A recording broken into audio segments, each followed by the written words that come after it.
Mangoré y Aramí construyeron un rancho de troncos y paja en una lomada, un pedazo de monte enganchado a un borde del mundo.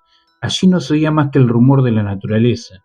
Los otros jóvenes se marchaban a la ciudad a sobrevivir en los semáforos y en las plazas. Ellos se quedaron allí, en el monte. Tenían un perro, Ñaro, flaco como una rama seca, que espantaba serpientes y cazaba animalitos. Solía acurrucarse en un rincón del rancho con el hocico pegado a la tierra, levantando una mínima ráfaga colorada en cada suspiro, de donde miraba el agua hervir sobre las brasas. Mangoré le acariciaba la cabeza. Ellos, Mangoré y Aramí, también cazaban. No usaban ni arcos ni flechas como un citadino podría imaginar, más bien la paciencia y unas trampas. Allí caían desde tatúes hasta emborevíes y ciervos. Tampoco contaban con muchos utensilios. Despellejaban y desprezaban las presas con las manos y un machetillo. Las macheteaban. La sangre silvestre les salpicaba en la cara, el cuello y los brazos morenos. Ella estiraba la cabeza de la presa, dejando el cuello extendido y vulnerable. Él macheteaba. Reían y jugaban, se pintaban las caras, los labios gruesos con sangre. Era una fiesta juvenil. En el arroyo se lavaban, se frotaban los cuerpos, se acariciaban con agua fresca. La sangre escurría en estelas rojas. Mangoré le besaba los senos, Aramí le lamía el cuello. El sabor agreste de la sangre les complacía. Eran como dos sombras fundiéndose, eran como dos pumas negros relamiéndose en la presa. Por las noches Mangoré y Aramí se recluían, como si de una cueva se tratara, en un pequeño y precario templo de barro rojo, algo así como un hinchazón de la tierra. Tenía un altarcito en el suelo. Allí, arrodillados y con los ojos cerrados, oraban al espíritu del fuego. En ofrenda colocaban las cabezas frescas de las presas sobre las brasas. Se respiraba un velo de humo de carne asada. Mangoré y Aramí oraban y cantaban en guaraní. Percutían unos palos de tacuara por el suelo. Sudaban. El sudor se asemejaba a gotas de cristal. El humo se expandía lento como una lava pesada. Junto con él, el éxtasis. El ritmo de las tacuaras se aceleraba. Abrieron los ojos y vieron unas calaveras que parecían espectros de sonrisas sombrías sujetos a las brasas. El fuego demandaba sangre y prometía abundancia, protección y en tiempos oscuros venganza. Nunca dejen de temerle, les había advertido el chamán. Si el fuego se desata en sus corazones, se volverá indómito. El ruido de las motosierras, el que solían escuchar solo cuando iban al pueblo, un día llegó y opacó el rumor del monte. Los rolleros tumbaban los árboles más imponentes. El ruido era tan molesto como los mosquitos del verano. Más que molestoso, era intolerable. A menudo Ñaro ladraba como si así pudiera ahuyentar esa amenaza invisible. Mangoré se tapaba los oídos, pero el ruido le cerraba el cráneo, y las motosierras lo aserraban todo, hasta el propio espíritu del monte. Mangoré intentó hablar con el capataz, un morocho bigotón al que llamaban Caí. Al capataz le causó tanta gracia que aquel indio le hablara de árboles sagrados y espíritu del monte, que en vez de golpearlo, honrando su costumbre de jefe, se dobló de la risa. Mangoré se paralizó. Una telaraña de venitas rojas entretejía en sus ojos. Imaginó dando puñetazos a Caí tirado en el suelo, pero se retiró en silencio, cabizbajo, con los puños apretados. Una mañana, Mangoré jugaba en el arroyo con Ñaro. Aramí, sentada en la arena, se divertía mirándolos. Mangoré lanzaba una rama y Ñaro, con la lengua afuera, corría a buscarla. En una de esas se quedó ladrando al camino. Mangoré pensó que el perro había visto una serpiente, pero no, eran los rolleros, que en fila pasaban por allí. Caí se detuvo, en una reverencia deliberadamente aparatosa agachó la cabeza frente a Mangoré. Los peones carcajearon. Ñaro no paraba de ladrar, aunque Mangoré intentaba calmarlo. Después el capataz posó una mirada obscena sobre los senos de Aramí y se relamió los labios. Se acercó y quiso acariciarle la cara, pero Mangoré lo tiró al suelo de un empujón y el perro se le fue encima. Le gruñó. Por un momento fue el único ruido que se escuchó. Los peones reaccionaron rápidamente y tomaron a Mangoré por el cuello y los brazos y escarmentaron al perro con un látigo. Ahí se reincorporó, se reacomodó la camisa sudada y sucia y se arregló el pelo como si eso lo hiciera lucir más lindo. Probó su encendedor de plata con relieve de dragón, un trofeo de una noche de truco y trifulca. «Tenés suerte de que todavía funciona», le dijo a Mangoré. Y prendió un cigarrillo con gesto gallardo, como si de algún adelantado se tratase. Mangoré, como un animal enjaulado, hacía fuerza para liberarse, y al mismo tiempo el brillo del encendedor lo deslumbraba. El dragón, que para él era una boa iracunda, exhalaba fuego, una breve llama inofensiva que podría crecer con el viento. Crecería y consumiría el monte, una breve llama inofensiva. Caí se acercó lo suficiente para soltarle una bocanada de humo en la cara y reírse una vez más de él. «Tranquilo, mi capelú», le dijo. «Si te portás bien, nadie va a perder acá, ¿eh? Solo quiero ser bueno con la dama», dijo Caí, y se encogió de hombros. Mangoré le sostenía la mirada. La telaraña en sus ojos palpitaba. Solo veía con nitidez el bigote de Caí que ondulaba sobre un par de dientes de oro. Caí dio una última fumada al cigarrillo y se metió la mano debajo de la camisa, al tiempo que lanzaba el humo. Se rascó la panza y dejó relucir el revólver envainado en la cintura. Ñaro gruñía al peón que intentaba contenerlo. Caí disparó, rozando los pies del perro, que se espantó y retrocedió. Miró el revólver como quien mira orgulloso un hijo y sonrió con soberbia, exhibiendo sus dientes de oro. Aramí lagrimeaba de furia mientras Caí se reía y apagaba el cigarrillo en el pecho desnudo de Mangoré, que sordamente gimió de dolor. Ella maldijo a Caí, salivó una flema densa y le escupió. Quiso atropellarlo, pero los hombres la atajaron. «Me gustan las salvajes», dijo Caí mientras con un dedo untó el escupitajo que colgaba de la camisa y lo chupó. Lanzó unas risotadas que parecían ensancharlo y que hicieron eco en los peones. Mangoré tenía la boca llena de baba y el pecho inflamado. Los peones hacían un gran esfuerzo para contenerlo. «Nos vamos a ver muy pronto, mi amorcito», dijo Caí, y se metió al monte seguido con los peones. Al otro día Mangoré fue a lo del cacique. Lo encontró sentado sobre un tronco frente a un pequeño fogón sobre el cual calentaba el agua del mate. Era como si lo estuviera esperando. Cebaba el mate con parsimonia. Amanecía. La luz se filtraba en el rancho y le bañaba el pecho y los hombros desnudos, aunque no su cara arrugada de ojos negros.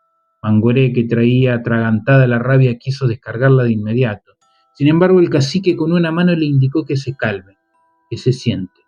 Le pasó la guampa de donde brotaba un humo que fluía pesadamente hasta el techo de paja. Mangoré tomó un mate y habló en guaraní.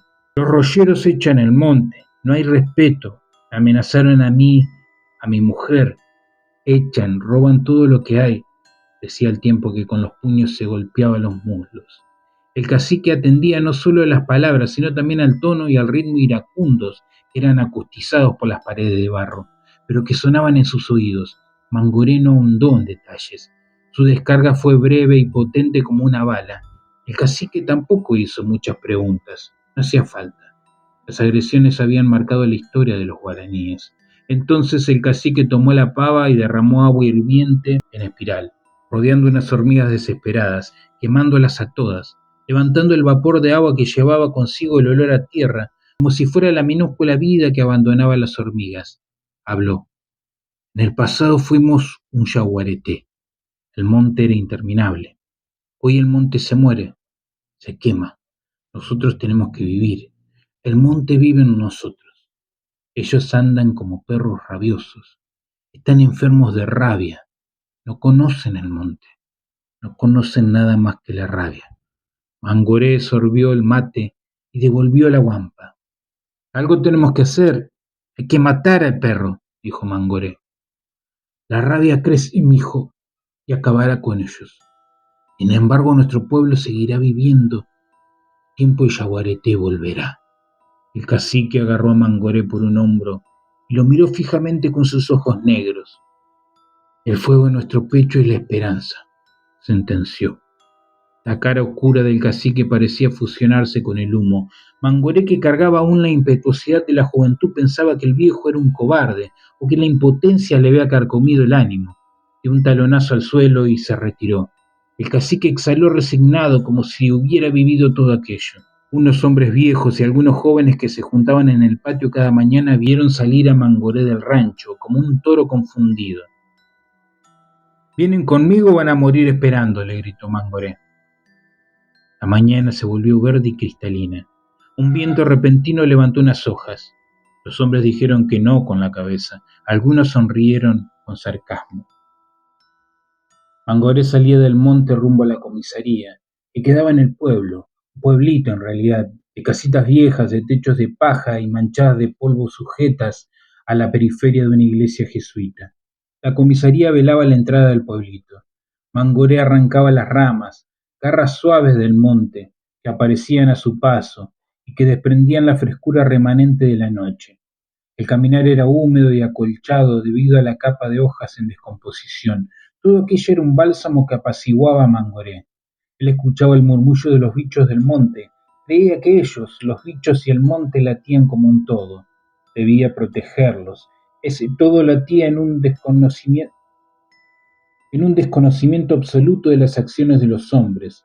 Parecía ser que ellos, los hombres, se consideraban un ente separado y superior del que había que temer. Para mí es el monte. Yo soy el monte, oraba Mangoré. Tal vez el comisario lo entendería. No se trataba de él, de Mangoré, ni siquiera de su gente. Se trataba del monte, y Aramí era el monte. Esto es lo que él creía, y creía que el comisario iba a entender. Sí, iba a entender.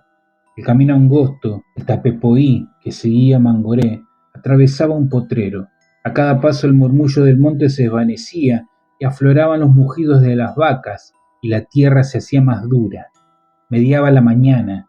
El sol de verano crecía abrasante detrás de la fina polvareda de aquel paisaje seco y lo encandilaba. Igualmente Mangoré divisó una nube de moscas y más arriba una bandada de cuervos cerniéndose sobre el cadáver de un ternero.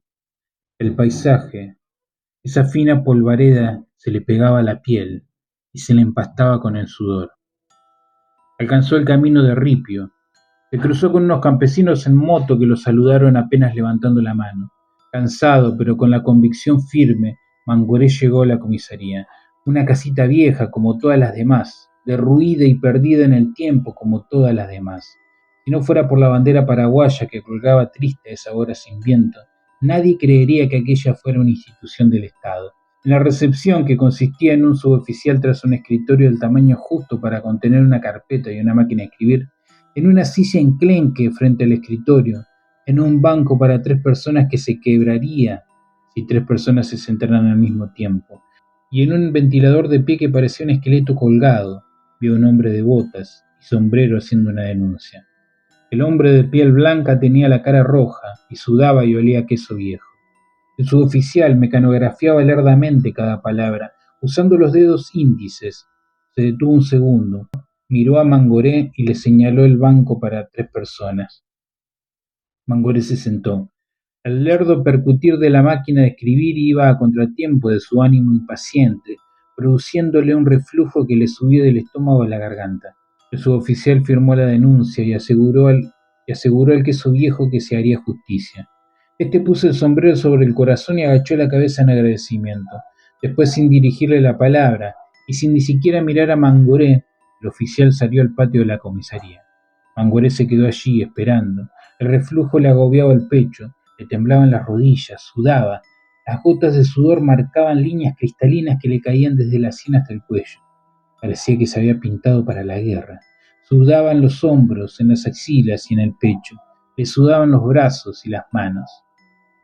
Pasó la tarde y el suboficial no volvió.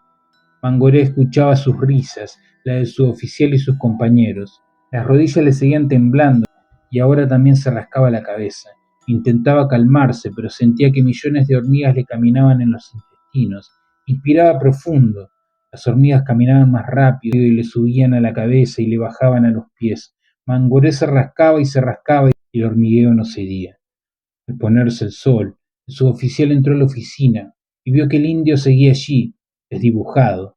Sorprendido, fingió que solo pasaron 5 minutos. Se acomodó en el escritorio y lo llamó.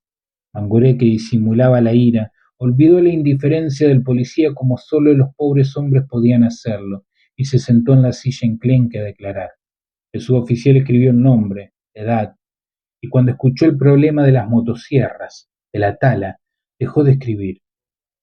Espérame un ratito, Capelú, le dijo. y fue al patio nuevamente. Esta vez volvió enseguida y junto al comisario. Un hombre prolijo y macizo se acercó a Mangoré, que quiso levantarse de la silla enclenque que chirriaba, pero el comisario lo frenó. Le puso su manota en el hombro. Mangoré alzó la cabeza. El rostro del comisario se veía ancho y gravoso. «Mi capelú», dijo el comisario. «El suboficial me comunicó la situación y te entiendo bien. Pero tranquilo nomás, acá todos somos amigos. Ya di la orden de buscar a ese caí. Andá nomás vos, dormí tranquilo y deja todo a cargo de la justicia». El comisario sonreía como un vendedor de quiniela y mantenía la manota sobre Mangoré. Y le dio unas palmadas en la espalda. Mangoré, libre de la pesada mano, pudo levantarse. Le habló algo confundido, pero con decisión. «Yo puedo llevar a tu hombre, comisario. Yo conozco bien el monte». «No, vos anda tranquilo, capelú», respondió el comisario y le señaló la salida. «Todo está bajo control». Mangoré salió de la comisaría. Allí enfrente se detuvo unos segundos ante la bandera paraguaya y vio pasar un camión cargado con rollos del apacho. El chofer tocó la bocina y los policías desde la puerta respondieron con el pulgar. Mangoré tomó el camino de ripio, a paso rápido, una reacción instintiva como la de un ciervo ante una amenaza. Alcanzó las afueras del pueblito, caminó más lento. En el cielo brillaban las estrellas a cada lado del camino. Las luciérnagas hacia sus espaldas saliendo del pueblito brillaban las luces de unas motos. Pronto se acercaron. Era una jauría de policías. Lo acorralaron. Uno de ellos se bajó y le habló como se le habla a un niño. «Mirá, mi capelú, el comisario está de buen humor hoy. Te manda a decir que mejor que ande calladito. En boquita cerrada no entra mosca. ¿Entendés?» Mangoré se recriminó haber tenido aquella tonta esperanza juvenil. El hormigueo le volvió a agitar el estómago y la telaraña roja le tiñó completamente los ojos. Tomó impulso y de un cabezazo casi tumbó al suboficial. Los policías lo miraron sonrientes, con reniego de perro hambriento. De un culatazo de escopeta lo atontaron y lo llevaron hasta una arboleda. Lo desnudaron, lo amordazaron y lo colgaron. El cuerpo de Mangoré, moreno y luminoso a la luz de las estrellas, pendulaba entre golpes y patadas. Una vez que se cansaron, lo desataron. Mangoré quedó allí, tirado, inflamado y empapado en sangre, mojando la tierra. «Tenés suerte que el comisario no quiera problema, si no acá mismo te remataba», le dijo uno. «Ahora ya sabés quién manda acá», dijo otro que se despidió con una sonora escupida. Pestilencia, sudor, moretones, sangre coagulada, llagas y pus. Mangoré, los bichos, los mosquitos y las hormigas y las arañas arribaron a la comilona. Mangoré, en sueños delirantes, vio el monte en llamas, vio un campo arrasado, vio a su mujer ardiendo en carne viva. Quería salvarla. No podía moverse. Una mano pesada lo detenía. Escuchaba unas risotadas que le irritaban los oídos. El suelo ardiente le quemaba los pies y les cosía los intestinos. Y les cosía los intestinos. Vomitó un líquido entre rojo y verdoso que le llenó la boca de espumarajos de bilis. Los bichos, en un festín virulento, revoloteaban y zumbaban sobre el cuerpo ulceroso. En Mangoré depositaban sus huevos, de Mangoré se comían la carne. Despertó, el sol del amanecer le entibiaba las heridas. No sentía ningún hormigueo en el intestino, ninguna ansiedad en el pecho. Ni siquiera tenía hambre, ni más sed que la sed de venganza. Se levantó pesadamente, estaba desnudo, una desnudez de carne abierta como la de las presas que despellejaban con Aramí, como la de un muerto recién salido de la tierra. Mangoré, a pasos pesados, tomó un camino apartado para que nadie lo viera. Pasaron 7 lunas de silencio y purga. Las heridas se convirtieron en cicatrices. Mangoré y Aramí en el templo permanecieron obnubilados por el espíritu del fuego. Afuera, Ñaro aullaba intranquilo. Mangoré silbó y el perro entró y se recostó por sus pies. Mangoré le recorría con los dedos la firmeza del pelaje oscuro y lustroso, las líneas de las costillas y la columna. Le agarró tiernamente del cuello y las orejas y el perro, que jadeaba, se entregaba en calma. Mangoré lo abrazó y quebró en llantos mientras Ñaro le lamía la cara. Aramí, de rodillas, calentaba el machetillo en las brasas y oraba en el idioma de sus ancestros. Cada árbol es una mano, un brazo, una cabeza. Arrasan el monte y a nosotros con él, repetía. Mangoré también se arrodilló ante el espíritu del fuego y apretó con fuerza a Ñaro, que soltó un aullido breve y temeroso. Luego tomó el machetillo fulgurante y sacrificó a su compañero. Allí estaban ellos, con Ñaro sangrante entre sus brazos, solo el espíritu del fuego que se reflejaba en sus ojos, en los ojos rojos de Mangoré, escuchaba las plegarias. Los rolleros habían vuelto al monte. El ruido de las motosierras se confundía con el de los mosquitos que se multiplicaban en el calor y en las lluvias. Bajo la luna llena, de rodillas, Mangoré y Aramí oraron por una buena cacería. Tomaron el Tapepoí hacia el campamento de los rolleros, escucharon la vocería, Caí y sus peones. A pesar de no ser primerizos en el oficio de la tala, nunca habían dejado de temer al monte. Anestesiaban el miedo con guarípola y humor barato. Estos indios son animalitos, decía Caí, con garrote nomás se entienden. Disparaba latigazos al aire y los peones le celebraban con carcajadas. Mañana voy a cogerme esa indiecita, seguía diciendo. Se contoneaba lascivamente sobre el tronco tumbado, y los peones se carcajeaban más y más. Mangoré y Aramí esperaron a que la borrachera los tumbara. Aramí fue a la carpa de Caí, entró sigilosamente. El hombre mareado, pero con los sentidos aún alerta, vio una sombra y se dispuso a reaccionar, hasta que la sombra le puso el índice en los labios. El bigote de Caí onduló sobre su boca sonriente y dorada. Así que no te aguantaste las ganas, mi amor, dijo Caí, y la acercó con un brazo. Aramí le lamió los labios, le pasó la lengua por el cuello. Ella parecía un puma negro olfateando su presa, vibrando de ansiedad. Caí se acostó sobre la colchoneta. Ella pensó que alguien alguna vez podría haber sentido ternura ante esa entrega casi infantil. Lo desvistió con calma. Él cerraba los ojos, se estremecía cada vez que los cabellos de ella le rozaban el pecho. Aramí lo vio rendido como un gatito y agarró el revólver que Caí había dejado a un costado y de un golpe en la sien lo dejó inconsciente.